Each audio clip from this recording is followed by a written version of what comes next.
Hello tout le monde! Pour la millième fois, j'ai l'impression que je vais commencer cette vidéo par dire c'est la deuxième fois que je tourne cette vidéo, mais c'est bel et bien le cas. Je passe ma vie à filmer des vidéos et devoir les refilmer parce que j'ai toujours un problème. Je ne sais pas pourquoi, je suis maudite. J'ai eu la flemme de me repréparer, j'ai une coiffure de merde.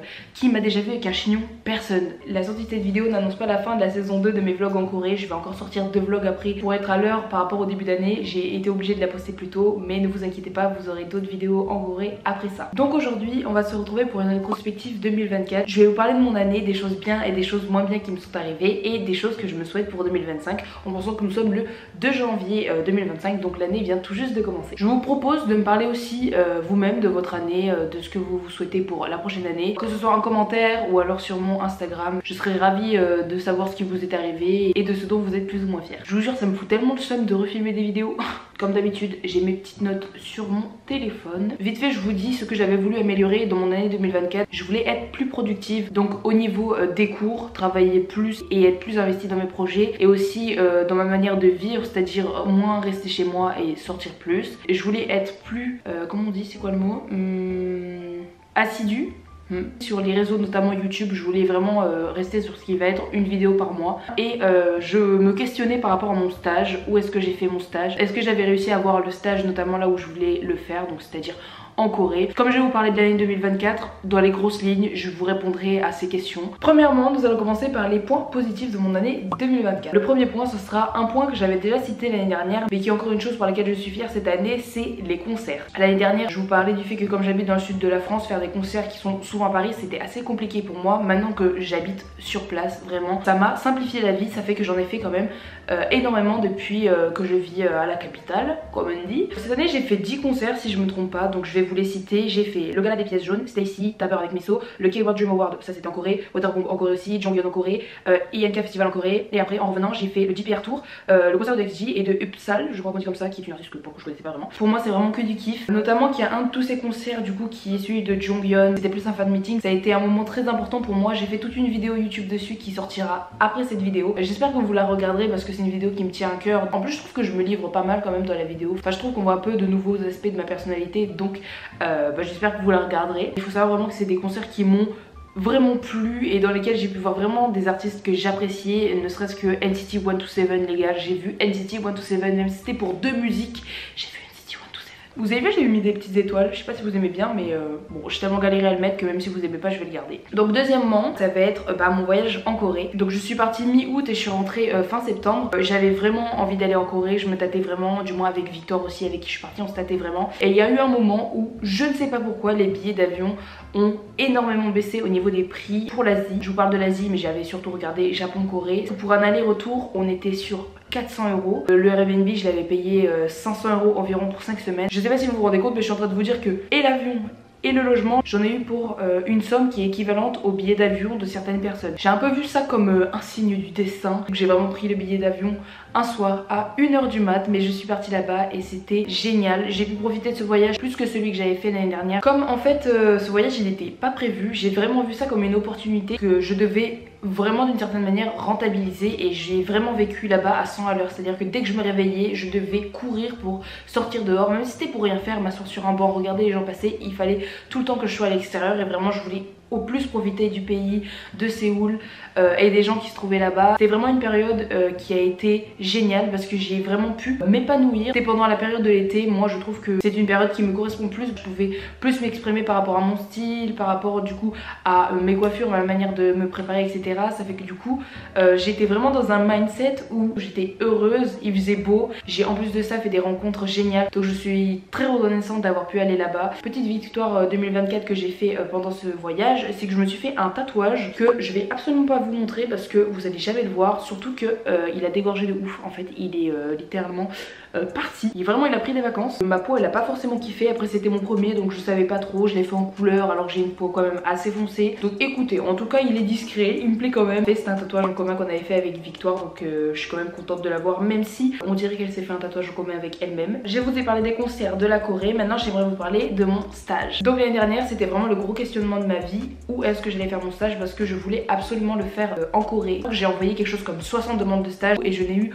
aucune réponse et je voulais vraiment pas le faire en France. Il y avait une marque qui me plaisait bien mais qui était une marque française et je me suis dit bah au pire des cas, si jamais je dois faire mon stage en France, bah autant que ce soit vraiment dans quelque chose qui va me plaire. Je me suis dit bon bah je demande quand même au cas où j'ai rien à perdre. Et ben il faut savoir que la seule marque française à qui je l'ai demandé m'a prise. Donc j'ai fait mon stage de 5 semaines chez Léa Val. J'ai adoré faire mon stage là-bas. C'était une période où elle avait pas énormément de choses à faire. Du coup j'ai fait plein de petits trucs. Surtout que ça reste une petite marque, elle travaille seule et du coup j'ai trouvé ça assez intéressant de voir comment une petite entreprise, si on peut dire, marcher, etc. Ça m'a donné envie de faire plein de nouvelles choses, donc je suis vraiment reconnaissante à du coup Léa de m'avoir choisi pour ce stage. D'ailleurs c'est trop drôle parce qu'elle m'a fait faire une mission en Corée, quelque chose dont je suis assez fière, c'est qu'elle a fait une collaboration avec XG, enfin une collaboration pas du tout. Il y a une partie des vêtements de sa marque qu'elle va prêter à des stylistes pour tout et n'importe quoi. Tous ces pièces là, donc les vêtements qui étaient en Corée, au lieu de les renvoyer en France, m'ont été donnés à moi parce qu'à ce moment là j'étais en Corée, donc en fait j'ai fait un peu le facteur entre les stylistes de XG et Léa pour pouvoir lui rendre les vêtements. Donc en soi je les ai rencontrés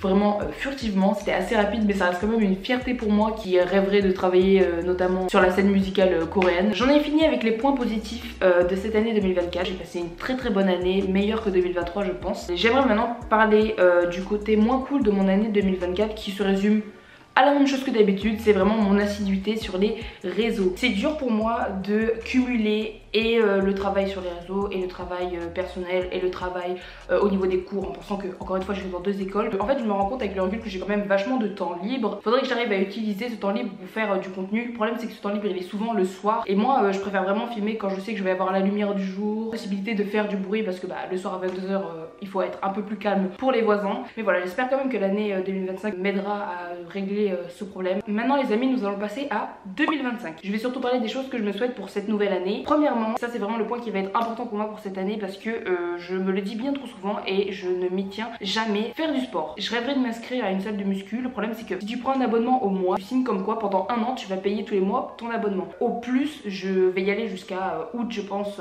2025. En fait ça me fait chier d'être obligée de payer sur un an alors que je sais que je vais pas l'utiliser toute l'année. Moi je veux pas prendre l'abonnement le plus cher, celui qui te permet d'aller dans plusieurs salles de sport. Donc dès le moment où j'aurai déménagé ou je sais pas pour le travail et tout, je ne pourrais pas être chez moi, bah je pourrais juste pas aller à la salle ou je devrais payer une autre salle. Bref, ça me fait vraiment chier, donc je me dis peut-être qu'il faudrait que j'arrive à faire du sport à la maison. Je sais que l'année dernière j'avais tenu presque 2 mois je pense. Moi j'ai vraiment un problème, c'est que je ne supporte pas faire du sport, surtout seule. Au bout de 15 minutes je me mets forcément à pleurer sur mon tapis, donc je m'étais fixé 15 minutes tous les matins, pas plus, sinon pour moi c'était trop. Mais je faisais des trucs pas compliqués et c'était pas... En fait j'ai pas eu l'impression que ça avait vraiment servi à quelque chose, donc je pense qu'il faudrait que j'arrive à me motiver à faire des séances plus longues même si c'est toute seule. Avec cette résolution là du sport, je vais atterrir sur ma deuxième résolution qui serait un glow up personnel. J'ai trop souvent l'impression que je suis pas au top de ma gloire. Je pense que je pourrais vraiment m'améliorer, surtout je pense au niveau de mon style, ma manière de m'apprêter, etc., etc. Je crois vraiment que quand j'étais en Corée, j'étais vraiment au top de ma forme, genre je me sentais vraiment super bien et depuis que je suis rentrée, vraiment cette impression que mon prime c'était quand j'étais là-bas et j'aimerais bien pouvoir me sentir autant à mon prime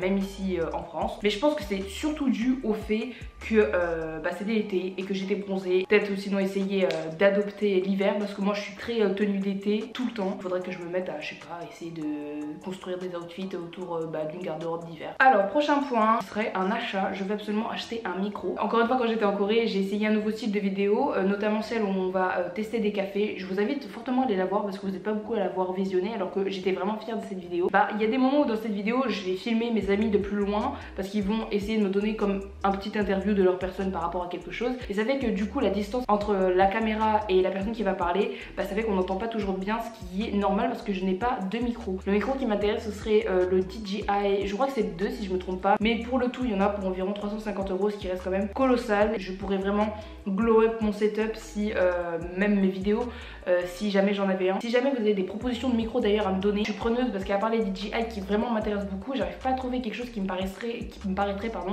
aussi bien. Je peux pas m'amuser à racheter des micros tout le temps, donc j'aimerais vraiment faire un investissement que je vais garder longtemps. C'est pour ça que voilà je vise quelque chose d'assez haut, mais ça reste quand même cher, donc pour l'instant je suis encore sur une hésitation. Ne serait-ce que là, je sais pas si vous entendez, mais dans cette pièce c'est quand même vachement déco. J'aurais eu un micro, vous l'aurez pas entendu. Il y a plusieurs destinations où je rêve d'aller. Ça fait plusieurs années, vraiment longtemps qu'avec ma mère on veut aller en Italie. En fait c'est mon rêve d'aller en Italie et ma mère et moi on adore voyager ensemble et ça fait très longtemps qu'on l'a pas fait. On avait pour projet d'y aller mais voilà c'est quelque chose qu'on reporte tout le temps parce qu'on peut pas trop, on n'a pas forcément les moyens. Et il se trouve que je vais réussir à y aller en 2025 donc c'est en soi quelque chose d'acquis parce que je sais que j'y vais mais voilà j'y suis pas encore allée donc je me le mets quand même dans les résolutions. Et d'ailleurs ce qui est drôle c'est que moi qui rêve d'y aller depuis longtemps je me trouve à finalement devoir y aller 2 fois cette année. On avait prévu d'y aller avec une des amies de ma mère en mars, alors ce serait à Rome si je me trompe pas. Et il se trouve que ma mamie y va dans 3 semaines, 3-4 semaines et je vais y aller avec elle, c'est son cadeau de Noël en fait et j'y vais à la place de mon papy. Merci papy. Du coup je suis ravie, cette fois-ci on irait à Milan donc j'ai vraiment trop hâte. Mon gros voyage que je m'étais prévu pour 2025 ce serait un voyage à Montréal couplé d'un voyage à New York. Une de mes meilleures amies donc Astrid est partie faire sa 3e année au Canada donc elle y est déjà depuis 4 mois environ et elle y est jusqu'à début mai 2025 et je lui avais dit que si jamais elle partait là-bas je ferais en sorte d'essayer d'aller la voir parce que vraiment que c'est une opportunité de pouvoir retourner au Canada et à New York parce que la dernière fois que j'y étais allée j'étais vraiment petite. Je pense qu'on fera 3-4 jours peut-être au Canada, enfin du coup à Montréal et après on irait toutes les deux sur New York et je veux vraiment trop y aller. Je me suis tellement hypée que j'ai déjà fait toute la liste des choses que je veux faire notamment à New York alors que je n'ai acheté aucun billet d'avion. Enfin ce qui me motive surtout c'est que les billets sont aussi chers qu'en fait mon billet que j'ai payé la dernière fois pour aller en Corée, ce qui reste quand même très raisonnable. Si j'ai une amie qui y est, qui pourra faire le voyage avec moi, bah autant en profiter. C'est vraiment quelque chose qui me plairait énormément et que je me souhaite vraiment pour 2025. Ce serait donc mon gros voyage, mais peut-être pas que, parce que j'aimerais cette fois-ci, prochain point, faire mon stage encore une fois à l'étranger. Ce n'est plus un stage de 5 semaines mais un stage de 3 mois que j'ai à faire pour valider mon diplôme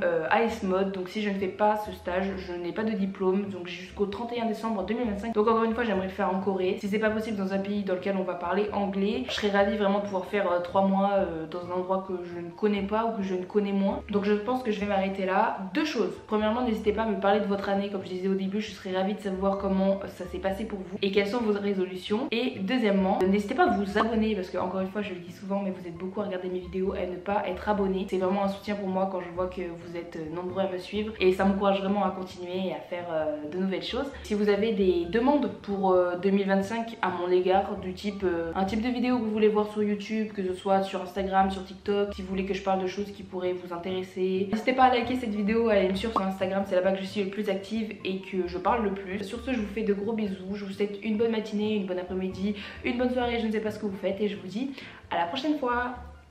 Bisous. 끝.